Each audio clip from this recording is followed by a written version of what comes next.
आज की इस वीडियो में सुनेंगे शुक्रवार की व्रत कथा। अगर आपने हमारे चैनल को सब्सक्राइब नहीं किए हैं तो कर लीजिएगा और वीडियो पसंद आए तो लाइक करिएगा। शुक्रवार का व्रत करने वालों को इस दिन किसी भी प्रकार की खट्टी चीज़ें नहीं खानी चाहिए। कहा जाता है कि ऐसा करने से माँ संतोषी नाराज हो जाती हैं और व्रत भंग हो जाता है। सिर्फ व्रती महिला को नहीं बल्कि किसी को भी खट्टी चीज़ नहीं खानी चाहिए। संतोषी माता के व्रत के दौरान माता को भोग लगाने के लिए गुड़ और चने का इस्तेमाल किया जाता है। व्रती इस प्रसाद को जरूर खाते हैं। जिस घर में शुक्रवार का व्रत किया जाता है उस घर के किसी सदस्य को ही मंदिरा का सेवन नहीं करना चाहिए। एक बुढ़िया माई थी जिनके 7 बेटे थे। 6 कमाने वाले थे और एक कुछ नहीं कमाता था। बुढ़िया 6 की रसोई बनाती, भोजन कराती और उससे जो कुछ जूठन बचती वह 7वें को दे देती। एक दिन वह पत्नी से बोला, देखो मेरी माँ को मुझसे कितना प्रेम करते हैं। वह बोली, क्यों नहीं होगा प्रेम, वो आपको सबका जूठन जो खिलाती है। वो बोला, ऐसा नहीं हो सकता, जब तक मैं अपनी आंखों से ना देख लूँ मैं नहीं मान सकता। कुछ दिन बाद त्यौहार आया। घर में 7 प्रकार का भोजन और लड्डू बने। वह जांचने के लिए सिर दर्द का बहाना कर पतला वस्त्र सिर पर ढांक के रसोई घर में सो गया। वह कपड़े में से सब कुछ देखता रहा। सब भाई भोजन करने आए। उसने देखा माँ ने उनके लिए सुंदर आसन बिछाया, हर प्रकार का भोजन रखा और उन्हें बुलाया। वह देखता रहा। जब सारे भाई भोजन करके उठे तो माँ ने उसकी जूठी थालियों से लड्डू के टुकड़े उठाकर एक लड्डू बनाया। जूठन साफ करके बुढ़िया माँ ने उसे पुकारा, बेटा 6 भाई भोजन कर गए, तू कब खाएगा। वो कहने लगा, माँ मुझे भोजन नहीं करना है, मैं परदेश जा रहा हूँ। माँ ने बोला, कल जाता हुआ आज ही चला जा। वो बोला, हाँ आज ही चला जाऊँगा। यह कहकर वह घर से निकल गया। चलते समय पत्नी की याद आया। वह गौशाला में कंठे उबले थाप रही थी। वह जाकर बोला, हम जाबे परदेश आबे कुछ काल, तू रहियो संतोष से धर्म अपनो पाल। वह बोले, जाओ पिया आनंद से रहियो, सोच हटाए राम भरोसे हम रही, ईश्वर तुम्हें सहाय दो। अपन देख धरू में धीरज, सुधी मति हमारी विषयो, रखियो मन गंभीर। वह बोला, मेरे पास तो कुछ नहीं, यह अंगूठी है, सो ले और अपनी कुछ निशानी मुझे दे। वह बोली, मेरे पास क्या है, यह गोबर भरा हाथ है। यह कहकर उसकी पीठ पर गोबर के हाथ की थप मार दी। वह चला गया। चलते चलते दूसरे देश पहुंचा। वहाँ एक साहूकार की दुकान थी। वहाँ जाकर उन्होंने, भाई मुझे नौकरी पर रख लो। साहूकार को ज़रूरत थी। बोला, रह जा। लड़के ने कुछ पूछा, तनख्वाह क्या देंगे। साहूकार ने कहा, काम देकर दाम मिलेंगे। अब वह सुबह 6 बजे से रात में 7 बजे तक नौकरी करने लगा। कुछ दिनों में वह सारा काम अच्छे से करने लगा। सेठ ने काम देकर उसे आधे मुनाफे का हिस्सेदार बना दिया। बहुत कुछ वर्षों में बहुत बड़ा सेठ बन गया और मालिक सारा कारोबार उस पर छोड़कर चला गया। उधर उनकी पत्नी को सास ससुर दुख देने लगे। सारा घर का काम करवाकर उनको लकड़ियाँ लेकर जंगल में भेजते थे। घर में आटे से जो भी भूसी निकलती थी उसकी रोटी बनाकर रख दी जाती थी और फूटे नारियल की खोखली में पानी। एक दिन वो लड़की ने जा रही थी। रास्ते में बहुत सी महिलाएं संतोषी माता का व्रत करती दिखाई देती हैं। वह वहाँ खड़ी होकर कथा सुनने लगी और उनसे पूछने लगी, बहना तुम किस देवता का व्रत करती हो और उनके करने से क्या फल मिलता है। यदि कुछ मुझे इस व्रत का महत्व बताओगी तो मैं तुम्हारी बहुत आभारी होंगी। तब एक महिला बोली, सुनो, यह संतोषी माता का व्रत है। इसे करने से गरीबी का नाश होता है और जो कुछ मन में है वह सब संतोषी माता की कृपा से मिल जाता है। महिला बोली, 1.25 आने का गुड़ चना लेना, प्रत्येक शुक्रवार को निराहार रहकर कथा सुनना, मनोकामना पूर्ण होने पर रास्ते में लकड़ी के बोझ को बेच दिया और उस पैसों से गुड़ चना लेकर माता के व्रत की तैयारी कर आगे चली और सामने मंदिर देखकर पूछने लगी, यह मंदिर किसका है। सब कहने लगे संतोषी माता का मंदिर है। यह सुनकर माता के मंदिर में जाकर माता के चरणों से लिपटकर रोने लगी और विनती करने लगी, माँ मैं अनजान हूँ, व्रत का कोई नियम नहीं आती, मैं दुखी हूँ। हे माता जगत जननी मेरा दुख दूर करो, आपकी शरण में हूँ। माता को बड़ी दया आई। एक शुक्रवार बीता कि दूसरे शुक्रवार उनके पति का पत्र आया और तीसरे शुक्रवार के पति ने उसके पास पैसे भेज दिए। यह देखकर सेठ सेठानी ने मुंह बन गया और उनको ताने देने लगे कि अब तो इनके पास पैसा आ गया। अब यह बहुत इतराए कि बेचारी आंखों में आंसू भरकर संतोषी माता के मंदिर चली गई और माता के चरणों में बैठकर रोने लगी और रट रट बोली, माँ मैंने पैसा कब मांगा, मुझे पैसे से क्या काम, मुझे तो अपना सुहाग चाहिए, मैं तो अपने स्वामी के दर्शन करना चाहती हूँ। तब माता ने प्रसन्न होकर कहा, जा बेटी तेरा स्वामी आएगा। यह सुनकर खुशी खुशी वो घर चलकर पहुँच गया। काम करने लगी और संतोषी माता विचार करने लगी, इस भोली पुत्री को मैंने कह तो दिया तेरा पति आएगा, लेकिन कैसे, वह तो इसे स्वप्न में भी याद नहीं करता, उसे याद दिलाने को मुझे ही जाना पड़ेगा। इस तरह माता उस बुढ़िया के बेटे के स्वप्न में जाकर कहने लगी, साहू के बेटे सो रहा था, यह जगता है। वह कहने लगा, माँ सोता भी नहीं जगता भी नहीं, कहो क्या आज्ञा है। माँ कहने लगी, तेरा घर पर कुछ है कि नहीं। वह बोला, मेरे पास सब कुछ है, माँ बाप है, बहू है, क्या कमी है।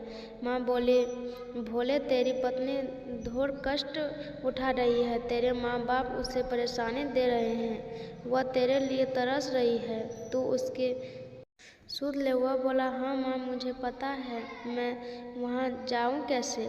माँ कहने लगी, मेरे बात मान, सवेरे नहा धोकर संतोषी माता का नाम ले घी का दीपक जलाकर दुकान पर चला जा, देखते देखते सारा लेन देन उतर जाएगा, सारा माल बिक जाएगा, झांस तब धन का भरी ढेर लगा जाएगा।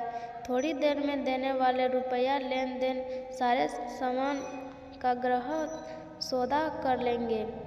शाम तक धन का भरी ढेर इकट्ठा हो जाएगा और संतोषी माता का यह चमत्कार देखकर खुश होने लगा और धन इकट्ठा कर घर जाने लगे।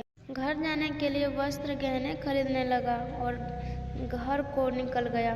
उधर उनकी पत्नी जंगल में लकड़ी लेने आ जाती है। लौटते वक्त माता जी के मंदिर में आराम करती है। प्रतिदिन वह वही विश्राम करती थी। अचानक से धूल उड़ने लगी। धूल उड़ती देख वह माता से पूछने लगी, हे माता यह धूल कैसे उड़ रही है।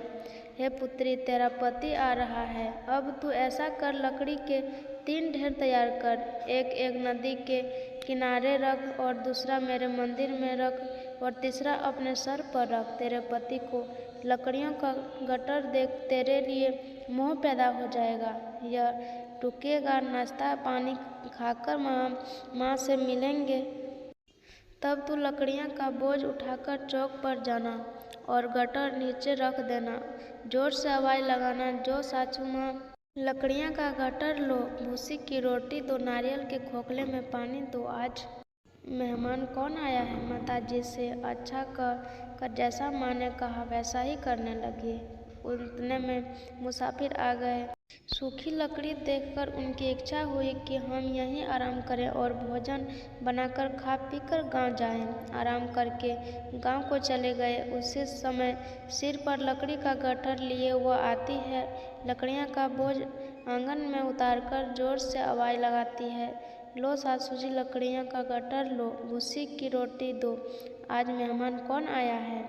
यह सुनकर उसकी सास बाहर आकर अपने दिए हुए कष्टों को भुलाने के लिए कहती है, वह बहू से ऐसे क्यों कर रही है, तेरा मालिक आया है, आ बैठ, भोजन कर, कपड़े गहने पहन। उनकी आवाज़ सुन उनका पति बाहर आता है। अंगूठी देख व्याकुल हो जाता है। माँ से पूछता है, माँ यह कौन है। माँ बोली, बेटा यह तेरी बहू है, जब से तू गया है तब से सारे गांव में भटकती है फिरती है, यह काम काज कुछ नहीं करती है, 4 पहर आकर खा जाती है। वह बोला, ठीक है माँ, मैंने इसे भी देखा और तुम्हें भी अब दूसरे घर की चाबी दो, उसमें रहूँगा। माँ बोली, ठीक है। तब वह दूसरे मकान की तीसरी मंजिल का कमरा खोल सारा सामान जमाया। एक दिन मेरे राजा के महल जैसा ठाट बाट बन गया। जब क्या था, बहुत सुख भोगने लगी। उतने में शुक्रवार आया। पति से कहा, मुझे संतोषी माता के व्रत का उद्यापन करना है। पति बोला, खुशी से कर लो। वह उद्यापन की तैयारी करने लगी। जेठानी के लड़कों को भोजन के लिए बोलने गए। उन्होंने कहा, ठीक है, पर पीछे से जेठानी ने अपने बच्चों से कहा, भोजन के वक्त खटाई मांगना, जिससे उनका उद्घाटन ना होए। लड़के गए, खीर खाकर पेट भर लिया, लेकिन खाने के बाद ही कहने लगे, हमें खटाई दो, हमें खीर नहीं खानी है। वह कहने लगी, खटाई नहीं दी जाएगी, यह संतोषी माता का व्रत का प्रसाद है।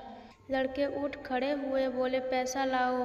भोली बहू कुछ जानती नहीं थी, उन्हें पैसे दे दिए। उनके ही समय इमली लाकर खाने लगे। यह देखकर बहुत पर माताजी ने गुस्सा किया। राजा के दूत उनके पति को पकड़कर ले गए। जेठ जेठानी कहने लगे, लूट लूट कर धन लाया था, अब पता चलेगा जब जेल की मार खाएगा। बहू से यह सहन नहीं हुए, रोती हुई मंदिर गई। कहने लगी, हे माता, यह क्या किया? हंसाकर अब भक्तों को रुलाने लगी। माता बोली, बेटे, तूने उद्यापन करके मेरा व्रत भंग किया है। वह कहने लगी, माता, मैंने क्या अपराध किया है?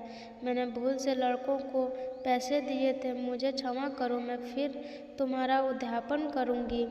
माँ बोली, अब भूल मत करना।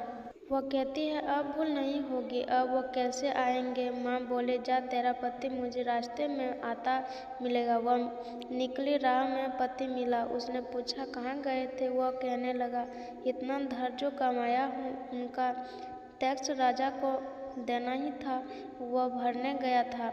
वह खुश होकर बोली, अब घर को चलो, कुछ दिन बाद फिर शुक्रवार आएगा। वह बोली, मुझे दोबारा माता का उद्यापन करना है।